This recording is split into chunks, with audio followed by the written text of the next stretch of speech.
A love affair written in ashes, revenge stories.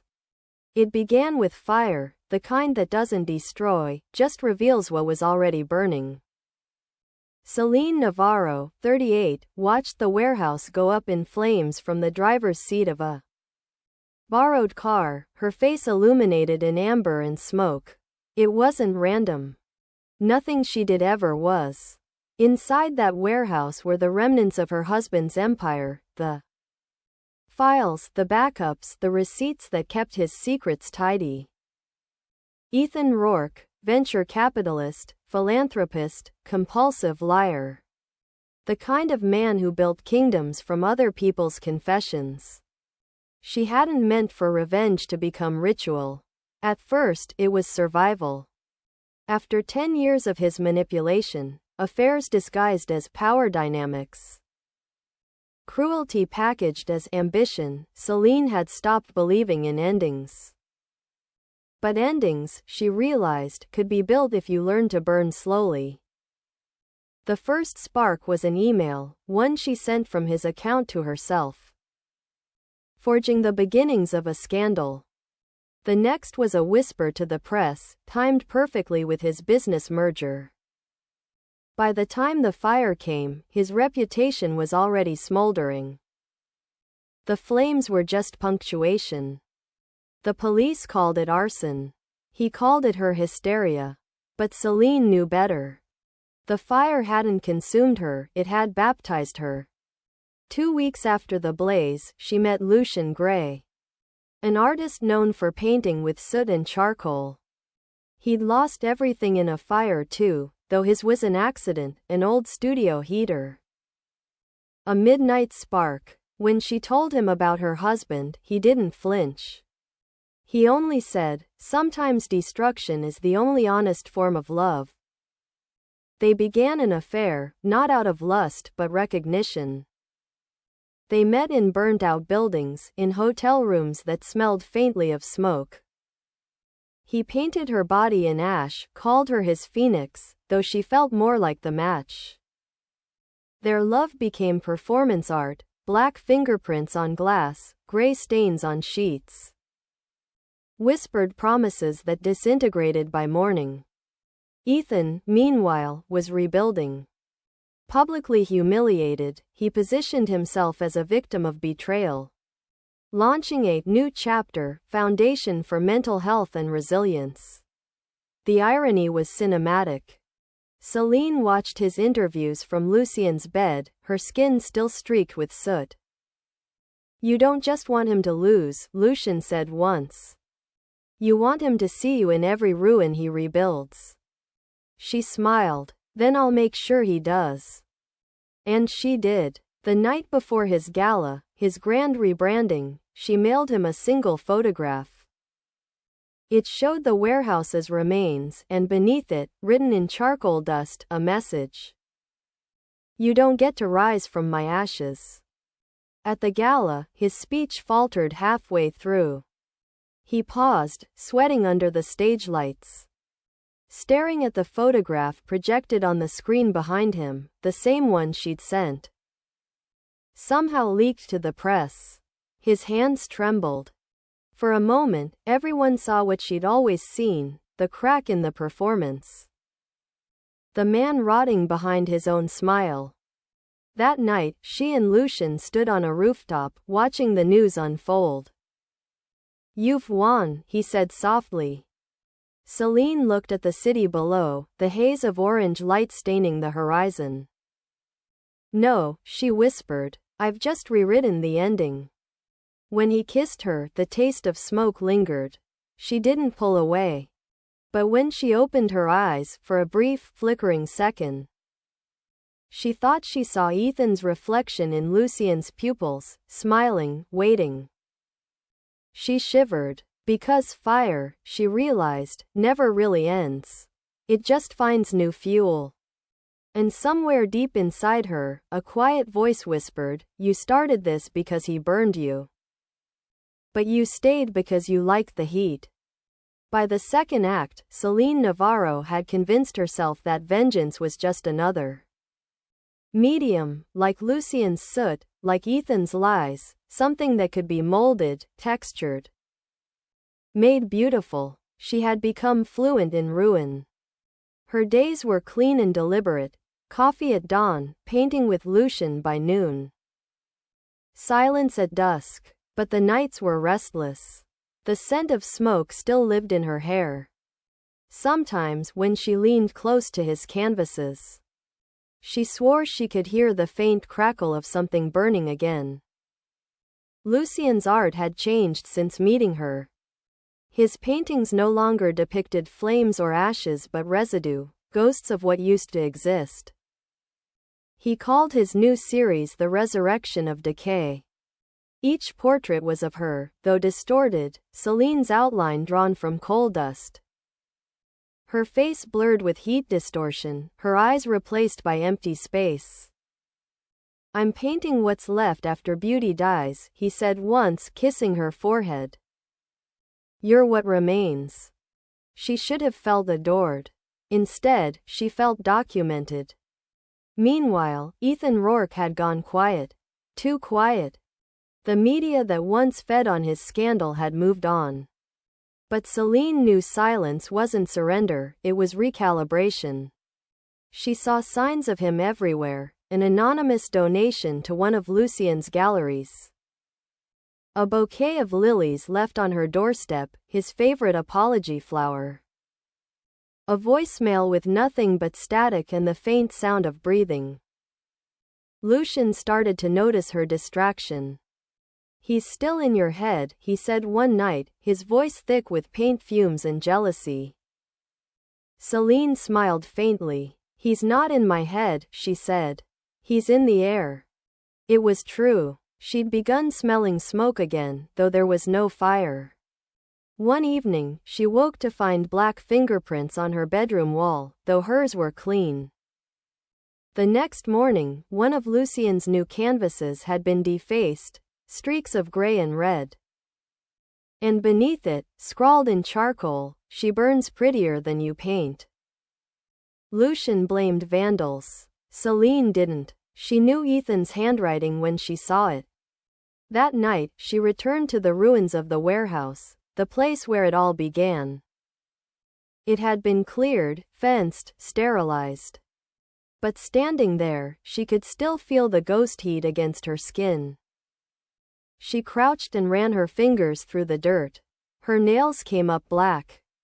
Still ash, after all this time. When she got home, Lucian was waiting. "Where were you?" She hesitated. "Nowhere important." He stepped closer, eyes dark. "You smell like smoke." For a second, she thought he might strike her. Instead, he kissed her, hard, bruising. When he pulled back, there was soot on his lips. She whispered, "You taste like him." He froze. "Who?" She didn't answer. She didn't have to. That night, she dreamed of Ethan's voice whispering through the smoke, "You burned me. But you lit him with my fire." When she woke, Lucian was gone. On his pillow, a smear of ash shaped like a fingerprint.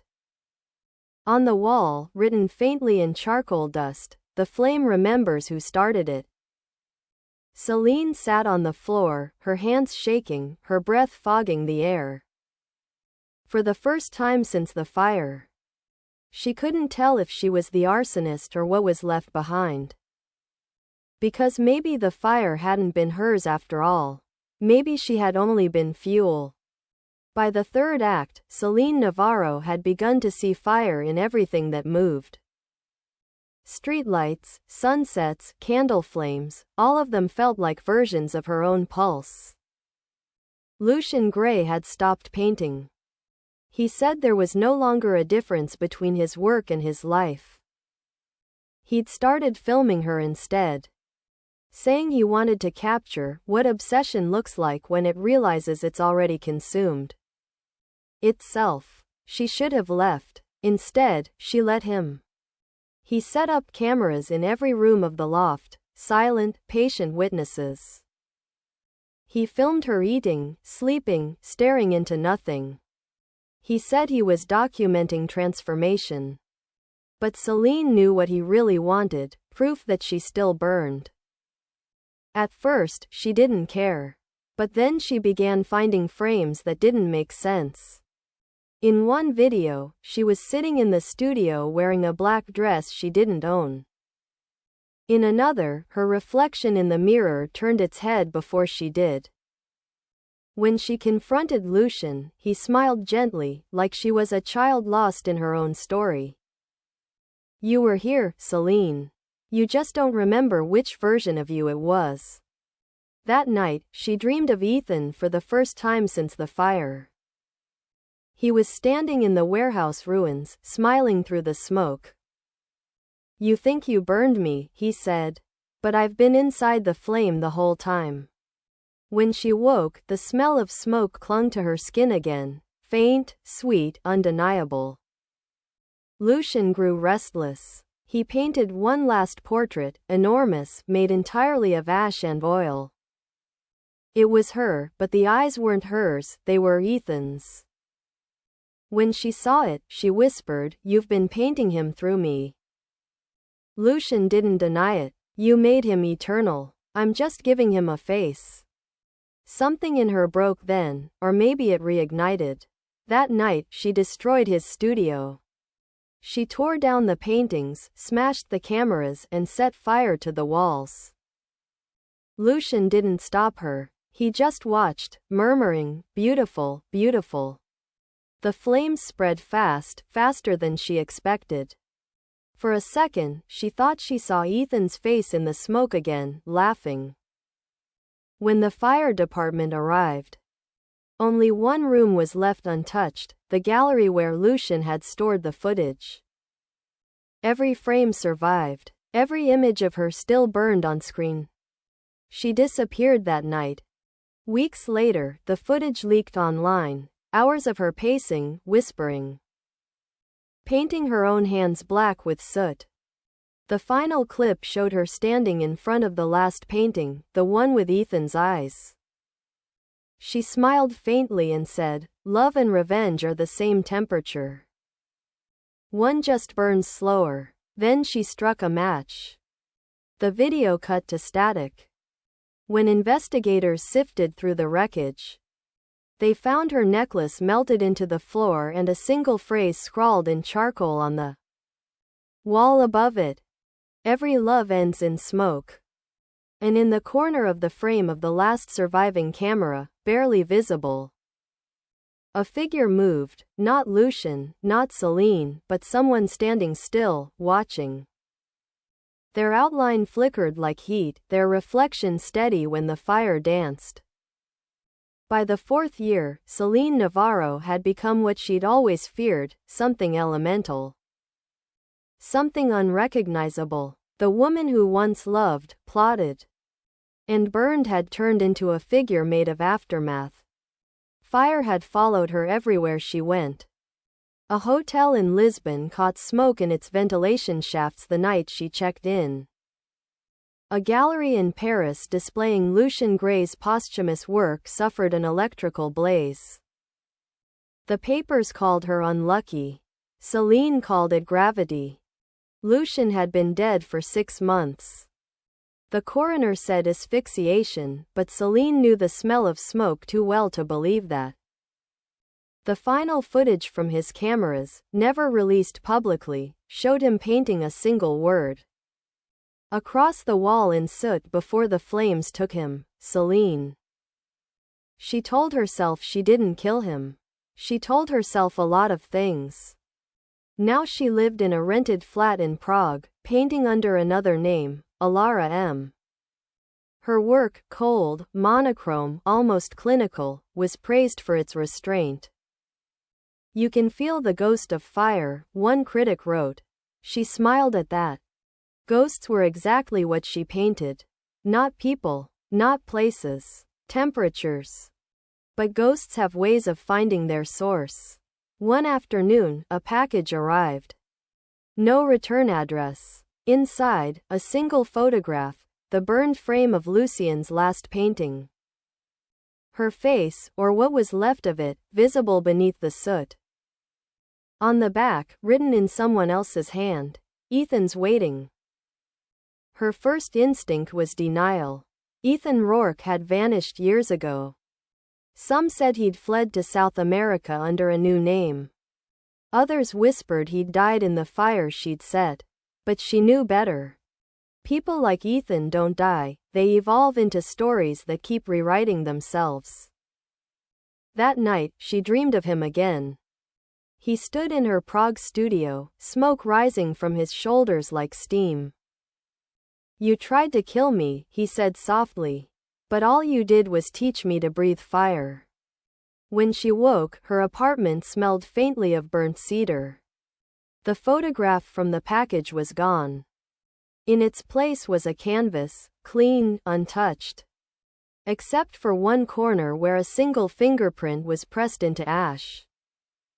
She began painting without realizing it. Her brush moved on its own, dragging strokes of gray and red across the canvas until the image revealed itself. A man standing behind her, faceless, his hand on her shoulder. His other hand holding a match.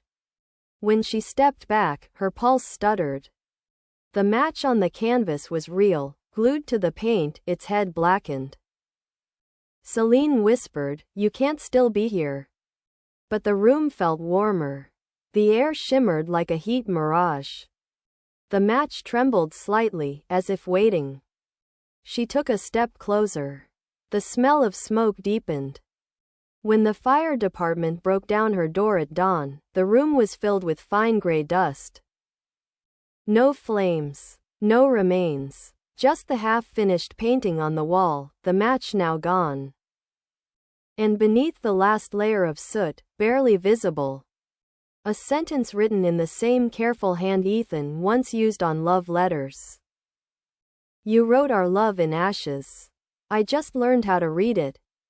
By the fifth and final year, Celine Navarro had become legend, a ghost in a city that kept catching fire. Her name resurfaced only in whispers. An artist who burned her lovers into icons. A woman who painted in ash because she had nothing left that didn't come from ruin. The tabloids called her the widow of flame. The critics called her necessary. The last known record of her was an exhibition in Vienna, titled "A Love Affair Written in Ashes." The gallery was nearly empty, just a single darkened room, filled with the scent of smoke and the faint hum of static.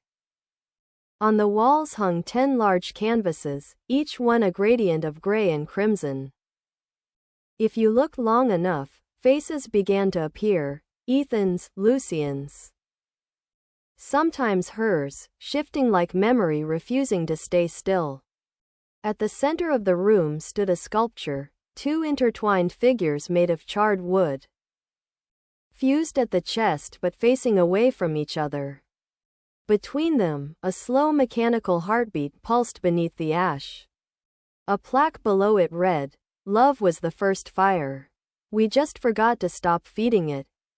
During the final night of the exhibition, Celine herself appeared. Security footage showed her entering the gallery alone at 2:14 a.m. Wearing a gray coat and gloves black with soot. She walked to each painting, touched the corners, and whispered something the microphones couldn't catch. Then she stood before the sculpture, removed her gloves, and pressed her bare hands into the ash. At 3:03 a.m., the building's alarms went off. No flames were found, but every camera malfunctioned, freezing on one frame. Celine staring directly into the lens, a faint smile on her lips, her pupils glowing with reflected light. When authorities arrived, she was gone. In the aftermath, her apartment was discovered empty, walls bare, brushes melted, windows blackened from the inside. On her desk was a single note, written in gray ink.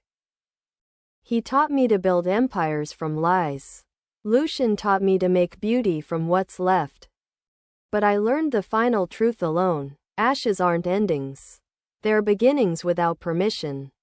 Below the note sat a small metal box filled with soot. Tests revealed human DNA from 3 different people, none identifiable. A year later, a new artist emerged in Berlin. SN, no face, no history, no origin.